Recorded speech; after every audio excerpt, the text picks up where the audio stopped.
एक शहर, दो खौफनाक अपराध और सिर्फ 8 घंटे का फासला। 22 अप्रैल 2026 की सुबह दिल्ली अभी पूरी तरह जागी भी नहीं थी, लेकिन ईस्ट कैलाश के एक सीसीटीवी कैमरे ने एक ऐसे चेहरे को रिकॉर्ड कर लिया था जो कुछ ही घंटों पहले 160 किलोमीटर दूर इंसानियत को शर्मसार करने वाला अपराध बन गया था।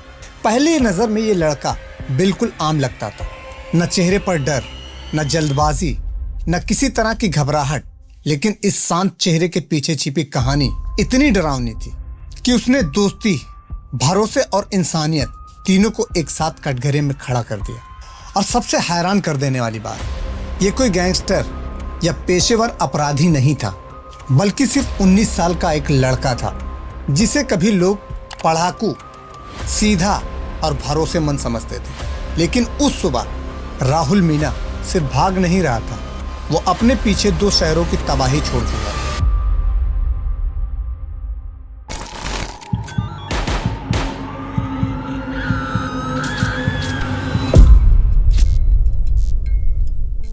इक्कीस अप्रैल 2026 राजस्थान के अलवर में शादी का माहौल था।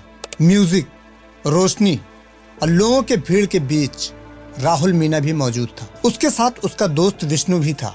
सब कुछ नॉर्मल लग रहा था, लेकिन कुछ ही देर बाद राहुल ने अचानक से कहा कि उसे एक जरूरी पर्सनल काम से जाना है और वहां से निकल गया। उस वक्त किसी ने सोचा भी नहीं था कि ये छोटा सा बहाना कुछ घंटों बाद एक डरावनी सच्चाई बन जाएगी। देर रात जब विष्णु घर लौटा तो उसके सामने जो मंजर था उसने पूरी दुनिया को हिला दिया। घर का सामान बिखरा हुआ था, कपड़े फटे थे और उसकी पत्नी बदहवास घायल अवस्था में पड़ी थी। कांपती आवाज में उसने जो बताया वो सुनकर विष्णु के होश उड़ गए। राहुल, उसका दोस्त, उसके घर पहुंचा था। दरवाजा खुलते उसने जबरदस्ती अंदर घुसकर उसने एक ऐसा अपराध किया जिसने दोस्ती को भी शर्मिंदा कर दिया। लेकिन ये कहानी यही खत्म नहीं हुई। अभी और भी बड़ा अपराध शुरू होने वाला था, क्योंकि जब अलवर में पुलिस शिकायत दर्ज कर रही थी तब राहुल शहर छोड़ चुका था।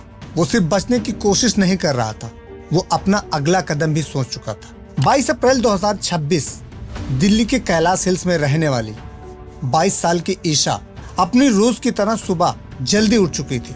IIT दिल्ली ग्रेजुएट और UPSC एस्पिरेंट, ईशा का सपना देश की सेवा करने का था। पढ़ाई के लिए उसके पेरेंट्स ने घर की छत पर एक अलग स्टडी रूम बनवाया था, जहां बिना डिस्टरबेंस वो पढ़ती थी।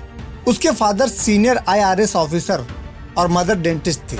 उस सुबह उसके माता पिता जिम के लिए निकल चुके थे और ईशा अपनी किताबों में डूबी हुई थी। उसे बिल्कुल भी अंदाजा नहीं था कि आने वाले कुछ मिनट उसकी जिंदगी बदल देंगे। करीब 8:30 बजे जब उसके पेरेंट्स वापस लौटे तो घर का खुला दरवाजा देखकर उन्हें अजीब लगा।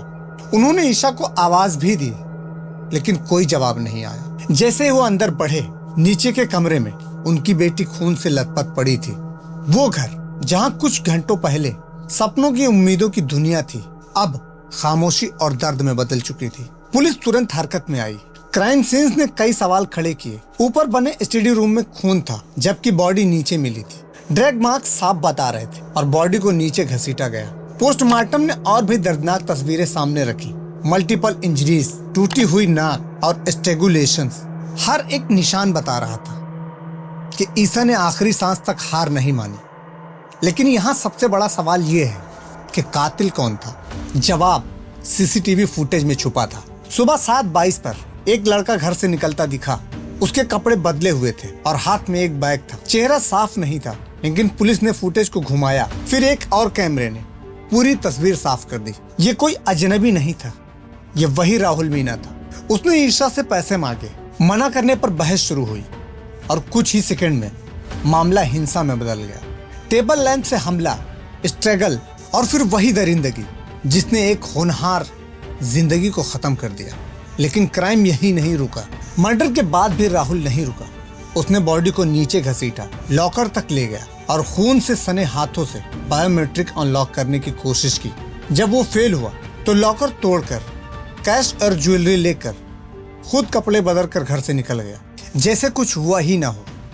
और शायद यही कहानी सबसे डरावना हिस्सा थी। राहुल पिछले 8 महीने तक इसी घर में काम कर चुका था, लेकिन करीब 1.5 महीने पहले उसे नौकरी से निकाल दिया गया था। क्योंकि वो पैसे का मिसयूज करता था, गैम्बलिंग में पैसा हारता था और लोगों से लगातार उधार लेता था। बाहर से शांत दिखने वाला राहुल अंदर ही अंदर कर्ज और लालच में डूब चुका था। घर से निकलने के बाद राहुल ने डायरेक्ट रूट नहीं लिया, ऑटो, फिर कैब, फिर पालम स्टेशन। ट्रेन मिस होने पर उसने द्वारिका के एक होटल में बिना आईडी रूम ले लिया। वहां उसने खाना ऑर्डर किया, नए कपड़े मंगवाए और खुद को सेफ समझने लगा। लेकिन हर परफेक्ट क्राइम में एक गलती जरूर होती है। राहुल का फोन होटल के वाईफाई से कनेक्ट होते ही उसका डिजिटल ट्रेस पुलिस तक पहुंच गया। कुछ ही देर में दिल्ली पुलिस ने होटल पर रेड की और राहुल को गिरफ्तार कर लिया गया। यहाँ सबसे शॉकिंग बात यह थी कि गिरफ्तारी के बाद राहुल के चेहरे पर ना तो डर था और ना ही पछतावा। पूछताछ में उसका रवैया और भी हैरान कर देने वाला था। कभी वो कहता अगर पैसे मिल जाते तो वो कुछ नहीं करता, कभी इसे गलती बताता, और जब फैमिली की बात आई तो उसने कहा वो लोग मेरे लिए भगवान थे। यही बदलाव इस पूरे केस की सबसे डिस्टर्बिंग सच्चाई है। जिस घर ने उस पर भरोसा किया, उसी भरोसे को उसने हथियार बना लिया। और शायद इसी वजह से ये मामला सिर्फ एक क्राइम स्टोरी नहीं बल्कि एक वार्निंग बनकर सामने आता है।